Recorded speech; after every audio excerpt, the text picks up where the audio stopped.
At 210 Boxing TV, here are with future Hall of Famer Shawn Porter. Got a big fight, Benavidez versus Plant. Fight week, talk about it. Great fight, great card. Top to bottom, I think we're going to be entertained the entire night, and it'll all be topped off by an amazing fight, one that I think is going to be fight of the year. Styles make fights. This clash right here is like the epitome of great boxing. I personally think, man, I think that it's whoever implements their style and their game plan the best is who's gonna win this fight. It's a round by round fight. It's a fight about moments. I mean, Caleb being the boxer, David being the puncher. Any and everything about boxing is in this fight right here.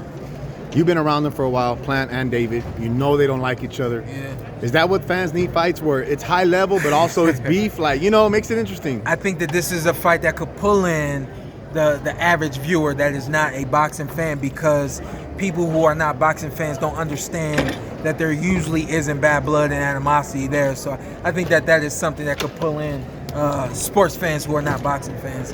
Hopefully it does that. Now, who do you think wins? I think Caleb wins. I hate making predictions. Not that I don't like being right, or not that I don't like being wrong, but just that you don't know what the team prepared to do.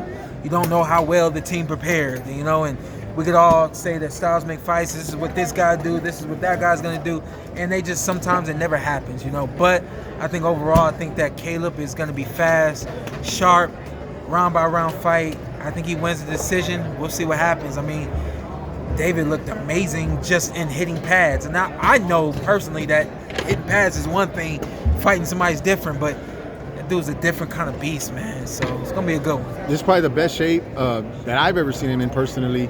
That's why he took his shirt off. Yeah, you know what I'm saying? Yeah, and then Caleb, as you mentioned, him being the boxer, he has to stick and move. He has to implement his plan. He can't stay there with David, right? Yeah, no, it's got to be a stick and move.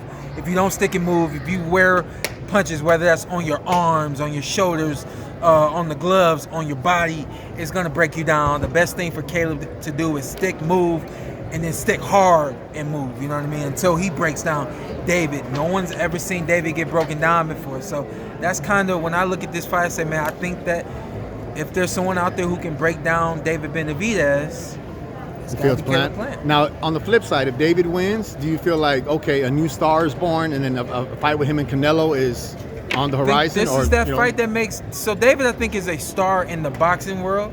I think this is the fight that makes him a star in athletics. I do believe that. Even though Caleb doesn't have the biggest name, we're talking about the level of opposition, and we're talking about the quality of this fight as a whole. It takes either the winner goes to another level. If it's an amazing fight and this fight ends with both guys on their feet, both guys, their stock rises. All right, thanks so much, Shawn. I appreciate you.